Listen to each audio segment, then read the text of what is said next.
आजको भिडियो चाहिँ मेरो बाटो दिनको स्टार्ट भइसक्यो र आज चाहिँ म कहाँ जाँदैछु तपाईहरुलाई म अगाडि भन्ने छु र सो गाइस तपाईहरुले देख्न सक्नुभयो यहाँ ग्रीन जग्गाको र स्ट्रबेरीजमा चाहिँ हामी जाँदै छौं किन भन्दाखेरि चाहिँ आज चाहिँ हाम्रो दाजु भाउजूहरु चाहिँ आउनु हुँदैछ सिलगढी सिक्किमबाट र हामी चाहिँ वहीँनिर गएर भेट्ने हो हामी चाहिँ ओद्लाबारीबाट गएको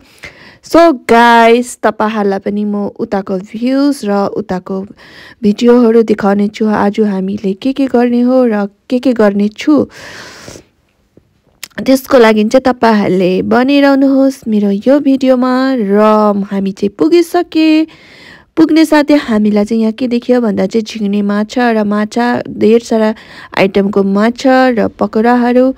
र त्यो बीचमा चाहिँ हामीले चाहिँ पकोडाहरु अर्डर गरे र तेन्जीले खानु स्टार्ट पनि गरिसके त भाउजूहरुले चाहिँ प्राउनहरु खानु हुँदै थियो र मलाई पनि देख्न सक्नुहुन्छ म चाहिँ कस्तो देख्दैछु गाइस आज चाहिँ है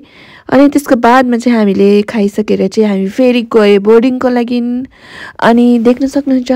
मेरो यहाँको नजारा अनि भ्यूज सो गाइस मेरो साथ पनि रहनुहोस् भ्यूज हेर्नको लागि अनि तपाईहरु पनि यहाँनिर आउन सक्नुहुन्छ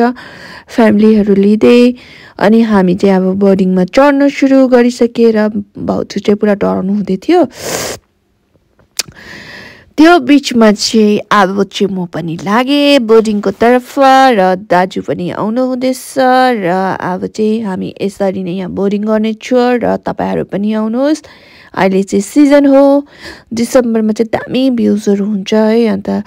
त्यो बीचमा चाहिँ यहाँ भाउजू कालिँदै थियो डराउँदै थियो हैन अब दाजुहरु नि मोटो मोटो अब तेन्जी पनि मोटो है हामी चाहिँ तीनजना चाहिँ पतली थियो अब कस्तो चाहिँ देखिरहेको थियो भन्नु न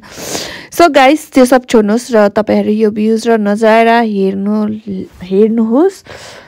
अनि तपाईहरुलाई कस्तो लाग्यो र कमेन्ट पनि